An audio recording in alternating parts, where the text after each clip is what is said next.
Hey, salut à tous, c'est Redemption et on se retrouve pour une nouvelle vidéo. Et aujourd'hui, nous allons parler d'un sujet qui peut-être est déjà parfaitement maîtrisé par la plupart d'entre vous, mais qui, selon moi, mérite quelques petits éclaircissements au vu de certains commentaires sous mes dernières vidéos. Je parle bien sûr du système de tiering imaginé par Smogon. Vous le savez, il existe actuellement 8 tiers officiels Smogon, en mettant de côté évidemment les formats différents comme le WU et les other metagames. Donc on a l'overused, l'underused, le rarely used, le never used et le PU qui, contrairement à une croyance de beaucoup de joueurs, n'a pas de réelle signification. Donc arrêtez avec les poubelles used, les prout used, les poorly used, ça ne veut rien dire, donc arrêtez ça s'il vous plaît. Mais du coup, comment Smogon procède pour classer chacun des Pokémon existants dans tel ou tel tiers? Eh bien c'est très simple. Commençons par l'overused. Tous les 3 mois, Smogon va faire un bilan de l'intégralité des matchs faits sur le ladder Overused à partir de 1695 points. Chaque Pokémon aura donc un pourcentage d'utilisation dans ce tiers, et les Pokémon qui atteignent au moins 3,41% d'usage seront considérés comme Overused.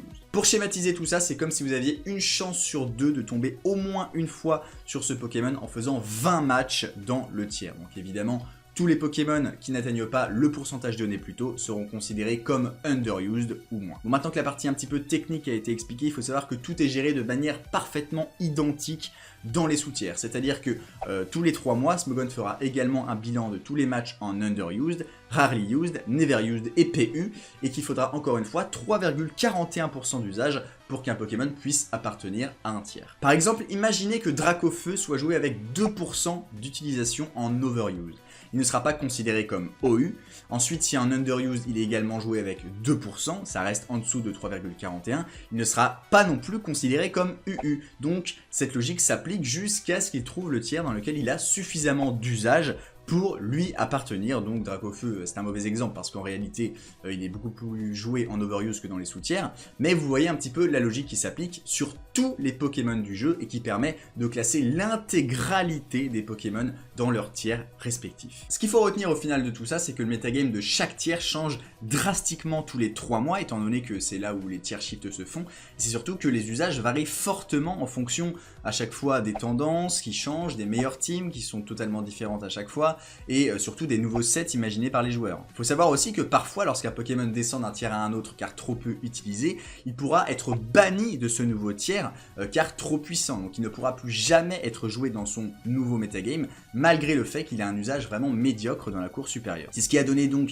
naissance aux Borderline, qui sont des banlists de Pokémon, il ne faut pas l'oublier à la base que les Borderline c'est des banlists de Pokémon considérés comme pas assez joués pour leur tiers, mais trop forts pour le tiers d'en dessous. C'est donc pour ça, notamment, que Mega Florizard et Mega Diancie ont été bannis si rapidement de l'underused, ou encore Mega Junko du rarely used. Heureusement, Smogon propose très souvent des suspect tests, pour ceux qui se demandent souvent qu'est-ce que c'est qu'un suspect test, c'est-à-dire donner la possibilité aux joueurs dans tel tiers de voter démocratiquement afin de décider de l'avenir d'un Pokémon dans son tiers. Donc en gros, vous faites une petite session sur le ladder et si vous atteignez un certain nombre de points, vous aurez le droit de vote. Et en général, il faut 60% de gens qui votent ban pour qu'un Pokémon soit ban.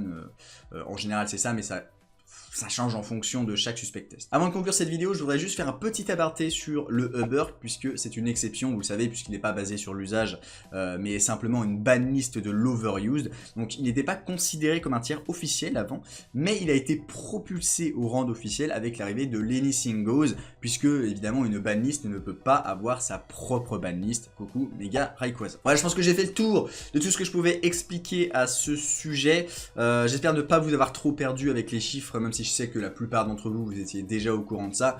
Au final, c'est pas très important de savoir 3,41%, une chance sur 2 tous les 20 matchs. C'est pas très important, mais c'est quand même assez sympa de savoir comment ça fonctionne. Et surtout, ça peut vous aider à pas poser des questions tout le temps. Mais pourquoi lui, il a été déban alors que la semaine dernière, il était en underuse, nani, nana. C'est normal que les tiers changent très souvent. Bon, c'est tous les 3 mois, donc finalement, ça commence à être un petit peu plus espacé, même si je pense que 3 mois, mine de rien, c'est encore un petit peu trop souvent, parce que ça permet pas vraiment de créer un tiers stable sur la durée. Mais bon, ça c'est un autre débat, vous pouvez en parler en commentaire si ça vous chante. En tout cas voilà, n'hésitez pas à dire ce que vous avez pensé en commentaire et surtout à lâcher un petit pouce bleu si vous avez kiffé la vidéo. Je vous fais un gros bisou à tous, n'hésitez pas à vous abonner si ce n'est pas déjà fait. Je vous dis ciao, à la prochaine pour un prochain live ou une prochaine vidéo. Bye bye.